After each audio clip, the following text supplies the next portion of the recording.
Assalamu alaikum students. Hi, this is Wasim Israr, your science teacher. Hoping you will be okay and fine with good health. अल्लाह रब्बुल इज़्ज़त आप पर आसानियों का दरवाज़ा खोले रखे और आपको आसानियाँ बांटने की तौफीक दे। हमारा आज का topic energy changes in chemical reactions है। हमारी रोज़मर्रा ज़िंदगी में बहुत से रिएक्शंस होते रहते हैं और इस दौरान सब्सटेंसेस की एनर्जीज़ में ढेर सी तब्दीलियां भी होती हैं। The energy of a substance is a particular amount of energy due to which the structure of the substance remains the stable.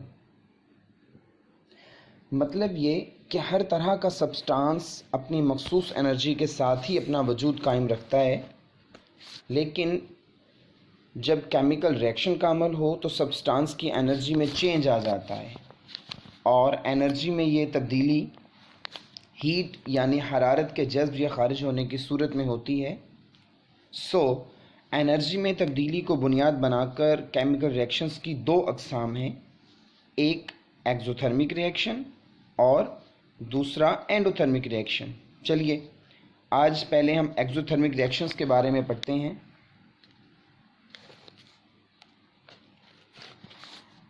Exo means outside and therm means heat, यानी exothermic reactions इस तरह के reactions होते हैं जिनके दौरान heat का इखराज होता है, हरारत खारिज हो जाती है। Exothermic reactions are those reactions during which heat is given out, और इसकी बड़ी ही बेहतरीन एग्जांपल जलने का अमल है। आप यहाँ देख सकते हैं कार्बन जलता है, मीथेन गैस जो घरों में सुई गैस जलाई जाती है उसका जलने का अमल होता है। जब आप कार्बन को जलाते हैं तो ढेर सारी हरारत हीट खारिज होती है, हम कहेंगे ये एक एक्सोथर्मिक रिएक्शन है। इसी तरह से आप लकड़ी जलाएं, कोयला जलाएं, कोई भी ऑर्गेनिक मैटर का जब जलने का अमल होता है तो उसके नतीजे में ढेर सारी हीट जो है वो रिलीज़ होती है।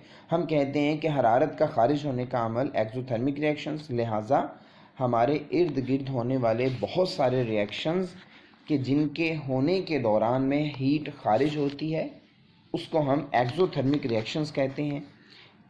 आपकी सराउंडिंग में होने वाले फायरवर्क की एक जो example, fireworks are also examples of exothermic reactions. फुलझड़ियाँ, फायर क्रैकर्स वगैरह, पटाखे, ये तमाम एक्सोथर्मिक रिएक्शंस के एक एग्जांपल हैं। एक छोटी सी एक्टिविटी को समझते हैं। यहाँ हमारे पास आपकी एक एक्टिविटी एक्सोथर्मिक रिएक्शन को समझने के लिए, आप take a beaker and fill it with half water. After that आपने उसके अंदर स्लेग्ड लाइम, अब ये अनस्लेग्ड लाइम कौन सा होता है? अनस्लेग्ड लाइम कहा जाता है कैल्शियम ऑक्साइड को। ये आपके पास कैसे हासिल होगा? जो आम मार्केट में चूने का पत्थर दस्तयाब होता है उसको जलाया जाता है और उसके जलाने के नतीजे में कार्बन डाइऑक्साइड का अखराज होता है। कार्बन डाइऑक्साइड के खारिज होने के बाद जो बकिया मटेरियल बच जाता है वो कैल्शियम ऑक्साइड कहलाता है। अगर आप इसमें देखें तो ये अनस्लेग्ड लिखा हुआ, यानी कि ये अनबुझा चूना है। जब आप इस एक्टिविटी में इस अनबुझे चूने को पानी के अंदर डालेंगे तो ये बुझ जाएगा और इस दौरान जो तब्दीली आएगी उसको समझते हैं। After 20 to 30 seconds touch the outer sides of the beaker. What do you feel? And why does it happen so? आप देखेंगे कि इसके इर्द गिर्द का माहौल गर्म हो चुका हुआ है।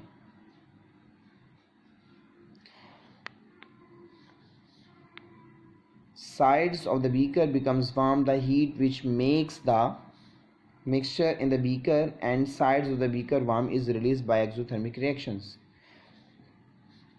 मतलब ये कि जब आपने कैल्शियम ऑक्साइड को पानी में डाला तो इसके रिएक्शन के नतीजे में कैल्शियम हाइड्रोक्साइड बना। सिर्फ यही नहीं हुआ बल्कि इस अमल के नतीजे में हीट भी रिलीज़ हुई और इसी खारिज होने वाली हीट ने इस बर्तन को गर्म कर दिया।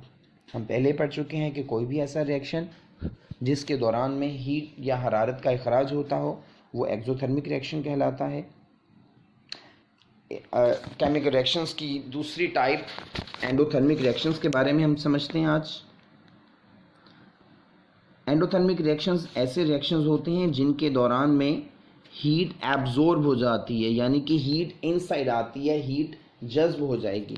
सो the reactions during which heat is absorbed are called the endothermic reactions. And thermal decomposition of a calcium carbonate is produced to carbon dioxide on commercial scale. अब यहाँ पर वही बात जो मैंने भी पीछे आपसे कही थी कि जब चूने का पत्थर हमारे पास है, इसको हम जलाते हैं तो इसको जलाने के लिए हमें हीट चाहिए होगी, यानी कि हीट ये खुद अपने अंदर जज्ब करेगा और इसके नतीजे में ये कैल्शियम ऑक्साइड यानी अनस्लेक्ड लाइम बन जाएगा. जब आप इस अनस्लेक्ड लाइम को पानी में डालते हैं तो CaOH होल ट्वाइस, जैसा कि आपने ऊपर देखा था, वो बनता है, उसको हम कहते हैं स्लेक्ड लाइम. अब ये जो कैल्शियम कार्बोनेट है, आपने इसको जलाया, जलाने के दौरान में हीट का इंजज़ाब हुआ और कैल्शियम ऑक्साइड बन गया. लिहाजा कैल्शियम कार्बोनेट के जलाने से हीट के जज्ब होने के अमल के दौरान में कैल्शियम ऑक्साइड का बनना एक एंडोथर्मिक रिएक्शन की एग्जाम्पल है. एक छोटी सी एक्टिविटी इस दौरान में आपने करना क्या है, आप जनाब ले लेंगे 2 अदद कंपाउंड्स जिनमें से एक आपके पास सोडियम कार्बोनेट है, आपने ये बीकर में ले लेना है, और दूसरा आपने देखना ये है कि एक कैल्शियम क्लोराइड का सोल्यूशन लेना है.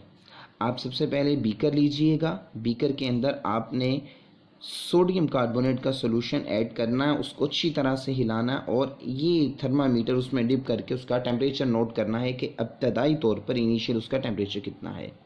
कुछ देर के बाद आप इसके अंदर कैल्शियम क्लोराइड का सोल्यूशन मिक्स कीजिएगा और उसको अच्छी तरह से हिलाकर कुछ देर छोड़ दें आप. इस दौरान आपने देखना ये है कि कैल्शियम क्लोराइड के मिक्स करने से पहले थर्मामीटर में टेम्परेचर रीडिंग क्या थी और बाद में टेम्परेचर रीडिंग क्या थी.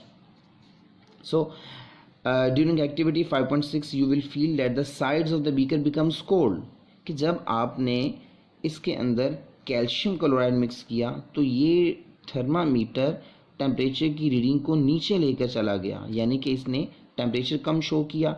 वो किस तरह से मुमकिन हुआ? This is because an endothermic reaction takes place by absorbing heat from the surrounding walls of the beaker. के बीकर की तरफ में जो हीट थी वो एब्जॉर्ब हुई इस रिएक्शन के होने के लिए और नतीजतन उसके इर्द गिर्द का माहौल ठंडा हो गया क्योंकि हीट का इंजज़ाब हुआ है. इसकी और बहुत सारे एग्जांपल्स हमारे पास हैं. Formation of nitric oxide from nitrogen and oxygen, जैसे कि ये नाइट्रोजन ये ऑक्सीजन ये दोनों आपस में रिएक्ट करते हैं, लेकिन इनके रिएक्शंस की कंप्लीशन के लिए हीट का होना ज़रूरी है. नाइट्रोजन और ऑक्सीजन रिएक्शन करेंगे, हीट एब्जॉर्ब करेंगे, नतीजतन नाइट्रिक ऑक्साइड बनेगा और टेम्परेचर कम हो जाएगा क्योंकि हीट एब्जॉर्ब होगी. इसी तरह से दूसरी एग्जांपल में आपके पास हाइड्रोजन और आयोडीन के दरमियान रिएक्शन है. जब हाइड्रोजन और आयोडीन के दरमियान में रिएक्शन होगा तो इस रिएक्शन को मुकम्मल करवाने के लिए आपको हीट देना पड़ेगी. हीट एब्जॉर्ब होगी और नतीजे में हाइड्रोजन आयोडाइड प्रोडक्ट के तौर पर बनेगा. ये आज का लेक्चर जिसमें हमने ये समझा कि हमारे पास केमिकल रिएक्शंस की 2 टाइप्स हैं, एक एक्सोथर्मिक रिएक्शन और दूसरा एंडोथर्मिक रिएक्शन.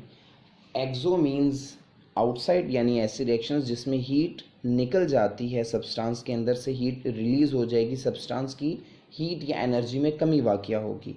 जबकि दूसरी जानिब हमने पढ़ा endothermic reactions mean inside. Endo ऐसे रिएक्शंस होते हैं जिनमें हीट एब्जॉर्ब हो जाती है, वो सब्सटेंस जो रिएक्शन में इस्तेमाल हो रहा होता है उसकी एनर्जी में इजाफा हो जाता है. अपना ख्याल रखिएगा. अल्लाह.